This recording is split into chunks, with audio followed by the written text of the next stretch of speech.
మా అత్తయ్య గారిని 70 సంవత్సరాలు. మామగారి గురించి ఏం చెప్పాలి, అందరికీ తెలిసిన మనిషి ఆయన. చాలా క్రమశిక్షణ గల మనిషి, వెరీ డిటర్మిన్ మ్యాన్. అందుకే అంతటి అద్భుత సురేంద్రపురి సింగిల్ హ్యాండెడ్గా కట్టగలిగారు. 70 ఏళ్ళ వయసులో ఆయన ఎంత కష్టపడ్డారో మాకు తెలుసు. ఎన్ని హెల్త్ ప్రాబ్లమ్స్ ఉన్నా, ఎన్ని ఆటంకాలు వచ్చినా దేనికి భయపడకుండా ఇంతటి మహత్కార్యం పూర్తి చేశారు. మా అత్తయ్య హైమావతి గారి గురించి చెప్పాలంటే, అమ్మలాంటి అత్తయ్య మా అందరికీ అమృతమూర్తి. అత్తయ్య అన్న పదం ఇంత అందంగా ఉంటుందా? అవును, అందరికీ తెలిసిన ఓ మంచి మనిషి, ఓ మహామనిషి మా మావయ్య శ్రీ కుందా సత్యనారాయణ. కానీ ఆయన వెనుక ధర్మపత్నిగా, ధర్మానుసారినిగానే కాక ఒక స్ఫూర్తి ప్రదాతగా, నిరంతర ప్రోత్సాహశీలిగా నిలిచిన నిలువెత్తు అండదండ మా అత్తయ్య శ్రీ హైమావతి గారు. ఒక చిన్న ఊళ్ళో పుట్టిన గొప్ప విశాల హృదయం కలిగిన సంస్కారం మా అత్తయ్యది.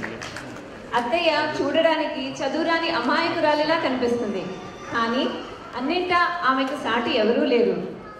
అసలు మనుషులు ఎలా నడుచుకోవాలో అత్తయ్య దగ్గరే నేర్చుకోవచ్చు.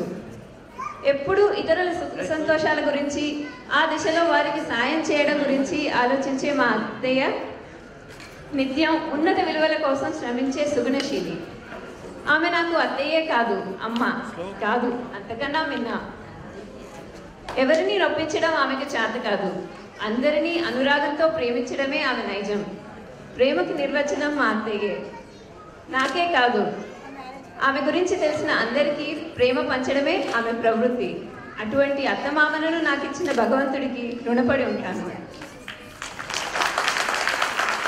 ఎవరైనా మా ఇంటికి వచ్చినా, మేమెవరింటికి వెళ్ళినా ఆమె మొదటి ఆలోచన వాళ్ళకి ఏం కావాలని, ఏమి ఇవ్వాలని. ఆమెలా బ్రతకగలిగితే మనం బంధుమిత్రులతో ఎలా బ్రతకాలో నేర్చుకున్నట్లే. సమస్యలన్నీ ఇతరుల పట్ల మనం ప్రతిస్పందన లోపంతోనే వస్తాయి. మనకు నచ్చని వాటి పట్ల, మనం అంగీకరించలేని వాటి పట్ల మనం సహనం చూపగలిగితే సమస్యలు వాటంతటా అవే పరిష్కారం అవుతాయి.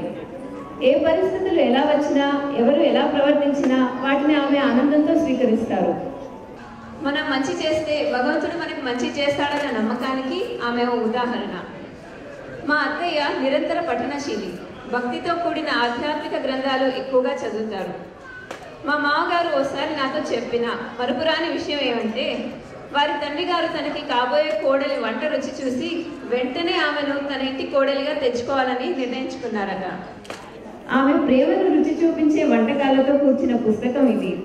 ఆమె మంచితనాన్ని, అనురాగాన్ని అందరూ చవి చూడాలన్న సంకల్పంతో రాసిన ఈ పుస్తకాన్ని ఈ శుభ సందర్భంగా అందిస్తున్నాం.